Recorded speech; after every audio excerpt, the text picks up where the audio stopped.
Hi, I'm Susan Papanicholas from How Does Your Garden Grow in Seattle, Washington. It's the middle of December here, and it can be a very cold and dark time of year here in Seattle. And I wanted to share with you a project that's bringing me a lot of joy on these dark, dreary days in the middle of December as we move towards the shortest day of the year. I've been combining some material from the garden with candles into displays that have been really beautiful on my table, have made really beautiful gifts, and are bringing me a lot of joy and really, literally, light up these dark days. These projects are inspired by Hannah Utoft. She's a Danish florist, and I discovered her because she does these incredibly beautiful and helpful live streams on Klaus Dalby's Instagram. You can go back to his Instagram and see them from past years and current years, where she is putting together really beautiful creations with bits from nature along with candles in beautiful containers. And I am so inspired by her work, and today my twist on that is that I am using foraged objects from my garden, my clients' gardens, and bringing them together with candles on these trays. I just love, at this time of year, the lichens and the moss that seem to come alive in winter when the rains come and they soak up that water and get plump and fleshy. The leaves fall away, you can see them better. We get a lot of windstorms, so they fall on the ground and they're easy to access. So I'm a little bit of a squirrel, and I keep gathering little bits of them. I've collected some acorns and pine cones in my garden, in my clients' gardens, and just little bits of the places I've been. And I love looking at the close-up details and combining them together in this way. It's really a lot of fun. I want to say that when you are foraging, you want to make sure you have permission from the place where you're foraging. So I try to get things from my clients' gardens, my friends' gardens, the odd bit of moss on the sidewalk, but mostly I want to make sure that I have permission before I'm collecting something. So the materials I'm using, I'm starting with a tray. I bought a few trays at a vintage market a few years ago so that I could give these away as gifts. I'm not using anything very precious. I find that this oblong shape gives me room to make an arrangement that looks a little bit more natural, but you can use square, you can use round, you can use something you already have, but you need a tray that has a flat base to get you started where it can be secure for the candles. I also have these little candle holders. These candle holders are easy to come by. They're metal and they're pretty heavy, and they have a sturdy base. I've got candles. I really like using colored candles in this project, and it's fun to take kind of different colors that you might find in nature. I really love the greens. These golds add a bright bit of color. I often use kind of a taupey color like this, and I find that it's really fun to sort of connect the objects I'm putting on the dish with the color of the candles, and that can really enhance the arrangement.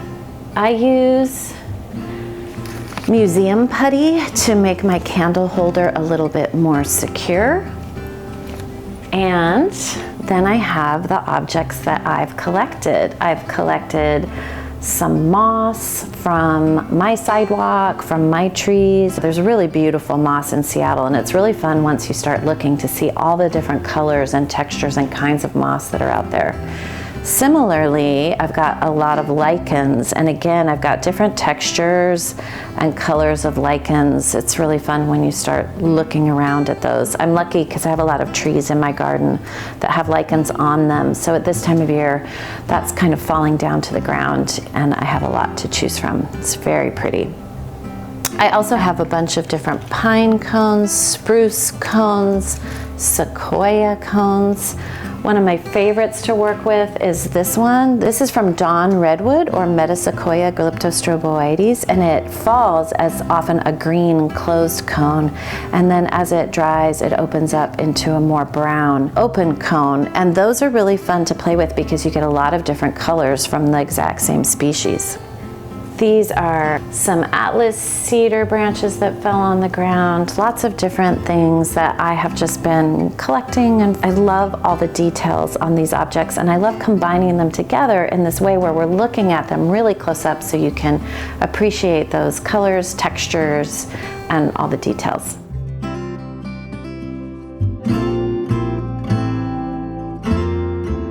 To get started, the first thing I'm going to do is take my tray and I'm going to use this museum putty to put my candle holders in. You could make it very symmetrical and put them in a line. I usually will do sort of two together and one a little further away. I usually have them not in a straight line but kind of arranged off center of each other. And then this just sort of helps it be a little bit more secure. I soften it in my fingers at first to make it a little bit warm and soft. And then I'm flattening it onto the bottom of this candle holder. And one of the things I've noticed is that if I can kind of really flatten the edges, that helps it be more secure. I don't want it to have a big bump on the edge, then it's a little topsy-turvy. So once I've gotten it spread out on the bottom with these edges kind of feathered out, I'm going to just put it down where I want it and press hard. So I'm going to do that with all three of these. For this arrangement, I really leaned into the cool tones, which is one of my favorite ways to do it because I really do just love the gray of the lichens so much. So I'm going to be using a lot of lichens. I'm using these green candles to kind of complement the color of the lichens. And then when I'm looking at my cones and things I want to use, I'm looking for the ones that have a silvery cast to them or a grayness to them rather than the ones that are gold or warm or yellow. But you can always mix it up. Okay, so I've got that one secure, one more. It's pretty easy.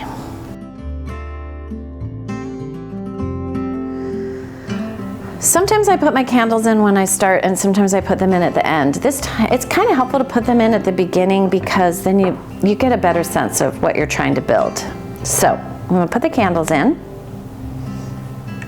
Make sure they're secure. You could melt a little wax or use a little adhesive in here to make sure the candle's really secure. The base of these candles fit really snugly in these holders, so I don't need that.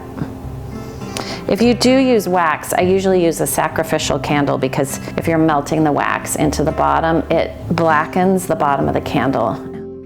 All right, so I've got my three candles in here. And now I'm gonna put a moss base in. And I'm gonna start with some moss that wasn't the prettiest of the mosses. It's kind of stuff that maybe was in the bottom of my pile and turned a little brown. So I'm going to sort of fill in this base with moss. I don't really care how it looks. I mean, it's all pretty, but.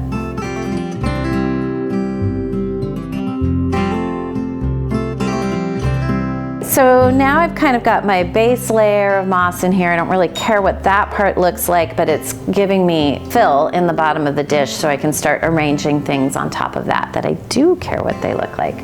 So some of this moss is more golden or yellow, some of it is a darker green, some of it comes in big chunks, some of it comes in fluffy pieces. So I'm going to start with sort of this big chunk and lay it in the middle.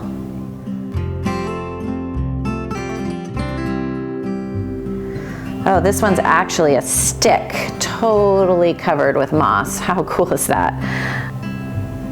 All right, so I'm gonna nestle that stick in there.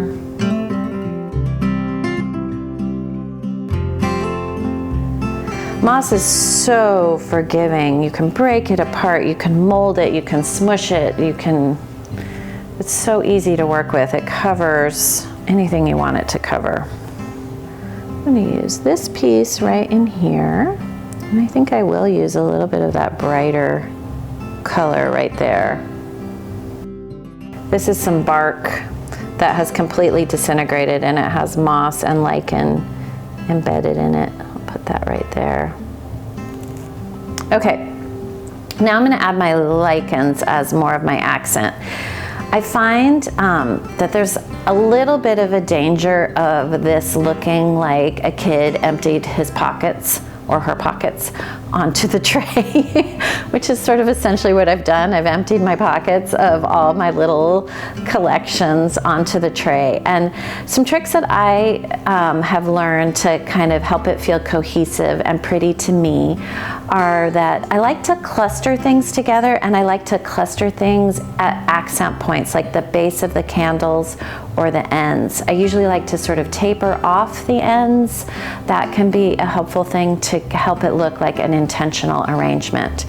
But it's really fun the way that these lichens can bring so much depth, and all of a sudden where this is looking really flat, you start putting the lichens in. I find that it really brings it to life. So this can help hide the junctions where the moss is meeting or different types of materials are coming together. It's really pretty at the base of the candles, like I was saying. I'm sort of, some of the bigger, flatter pieces I'm tucking in so they poof up.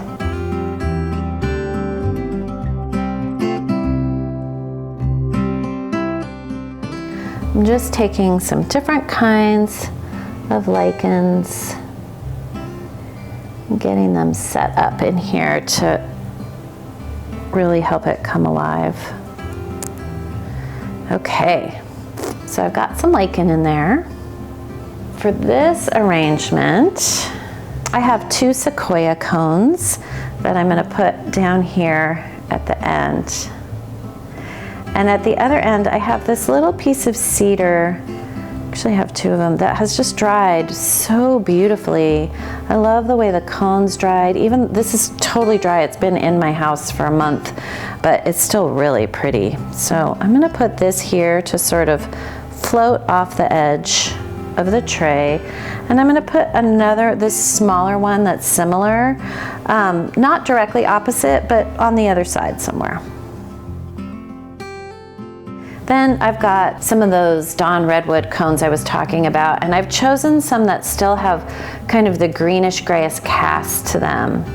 And I love these stems on them. I think that adds a lot of character. So I'm gonna cluster 2 of these together right here that have the same color. And then this one's a little gray, and I'm gonna put it on the other side, nestled in with some lichens.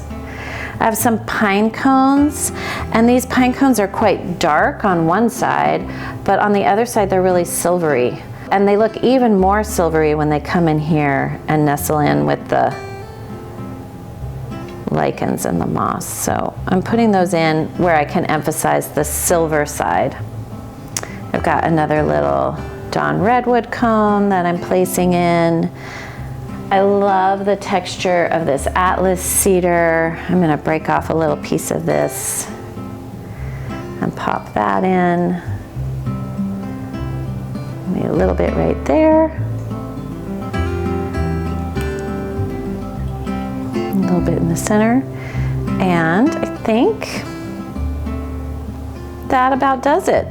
I could fiddle and play. Sometimes I come back to these the next day and think, oh, I'm gonna move that around. They're really fun. You can add in, if you have any collectibles or ornaments that you want to add in. I have a friend who has some little wooden trees that he puts into these arrangements. You could put in anything that brings you joy that you love could be added in. Christmas ornaments could be added in. They're just such a fun way to really see the details in this plant material, really bring that life into your home and enjoy it and play with colors and textures and just have fun. You can keep moving them around. They last for quite a long time. I do spray them with water. I just give them a spritz like that every few days. If something's drying out or not looking good, you can take away and add it back in. Sometimes as they dry and change, that adds another dimension of beauty to it as well. So it's a flexible project with a lot of forgiveness built in that I think is so fun for bringing some light, bringing some life at the solstice and the holidays and at this dark time of year.